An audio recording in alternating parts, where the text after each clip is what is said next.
Alfred Garcia from Nueva Ecija. Isa po akong candidate for distributor na yata yun. Or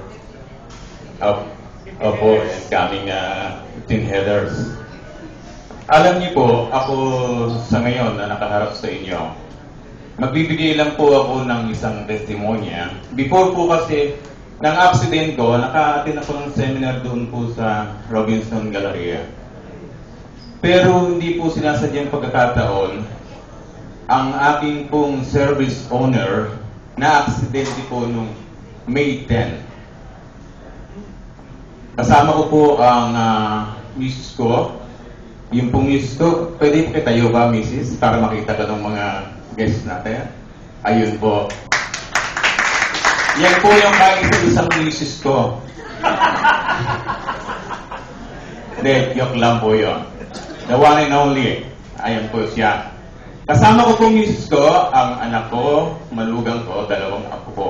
Saka po ako, 6 kaming nasa hospital. Ako po yung pinaka-serious. Nakita niyo po, kalbo ako. Dati po, sabi sa akin sa Nueva Ecija, Bong Revilla. Ngayon po, Bong Hibilya. Bong Hibilya na po ngayon. Yung crack po ng aking ulo, 17 po ang tayo nito, sir. Nasa ospital po ako, wala pa sa akin to, pero nag-attend po ako ng seminar, sir. Nung pong mga 3 days or 4 days ako sa hospital, lumabas na po ako. Medyo groggy pa po ako noon. Then, dahil sa naka-attend po ako ng seminar sa Robinson, in-invite po ako ni Sister Nori, nag-text po ako sa kanya na kung pwede, makapagtugon na po ng seminar sa Nueva Ecija. Na-invite ko po si Nori. Siguro po mga 15 days na ako na nasa bahay na. Under recovery pa rin po ako. At sa ngayon po, may hangover pa ako eh. Imagine, May 10 lang po ako na accident. Nag-50-50 po ako. Ano po? Nag-schedule po ako ng seminar. In 15 days ko rest sa bahay. Dinadala po ako ng Nori ng isang tank. Ito po yung ginamit ko sa pamamaganong crack ng ulo ko.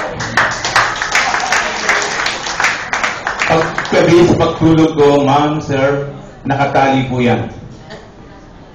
Ang kirot na nararamdaman ko, in 4 days, nakasurvive po ako ng maayos. Hanggang sa ngayon. Ngayon po, dahil naubusan ako ng lista, kararating kukuha ko lang po, medyo lobat na po ako kanina pa, wala po akong tulog. Kailangan po kasi sa akin ay everyday, nakarelax lang ako, nag-sleep ako.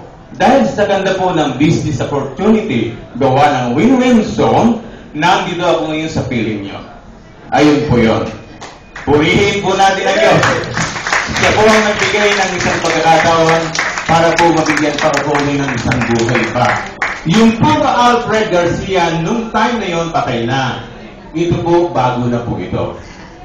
Salamat sa Diyos. Pangalawa, nakita ko po yung proof nito. Kung paano po ito makatulong para sa ating health. Kaya, ipagpatuloy po ninyo yung marketing nitong ating product at gaya po ng millionaire nating kasama, ano po, darating po yung time magiging classmate po natin ito. Palakpakan po natin ang Williamson. Thank you very much po.